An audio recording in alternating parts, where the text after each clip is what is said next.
Hello,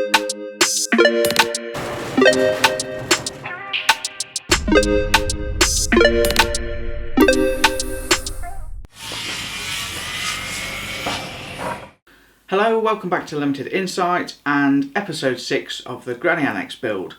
This week we're covering weeks 7 and 8 of the build, so not waste any time, let's jump straight in. And week 7 then, and another 3-day week. Monday was a day for securing some more materials, so no work was carried out. Probably just as well because the weather was pants, really very windy. So Tuesday was the first day with any progress made. And the outer course of the blockwork was started. As with the first course, it went up pretty fast, with a layer of insulation in between. Here you can see the sandwich represented quite well, with the insulation held in place with the aid of the metal tie rods and plastic fasteners. It should ensure the property is nice and toasty. Wednesday came and it was time to install the steel lintels above the doors and windows. Only now does it really start to feel like you're walking into a building rather than through it. So a quick tour around then. Here we have the bedroom with large window looking out into the garden. And over here the ensuite shower room, which will have a frosted window looking towards the house. Then this is the main living area. The kitchen will run along most of the right hand wall and the space on the left for lounging. So Thursday arrived and with it a delivery of wooden beams for the roof structure. These were placed inside the structure, ready for the roof to start taking shape next week.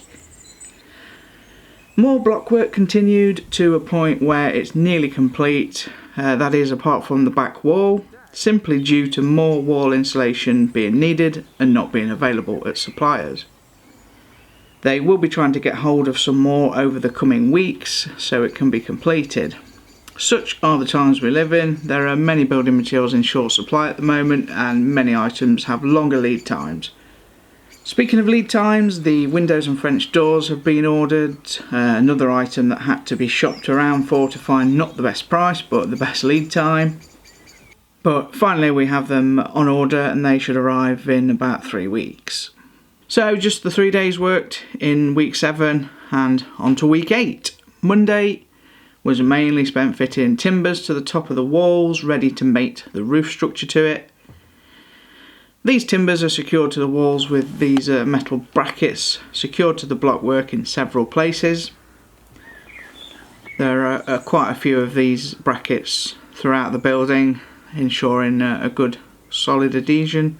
Tuesday was a no work day, so on to Wednesday, and now we're fitting the wooden struts to form the roof. These are oversized and to be trimmed to size later.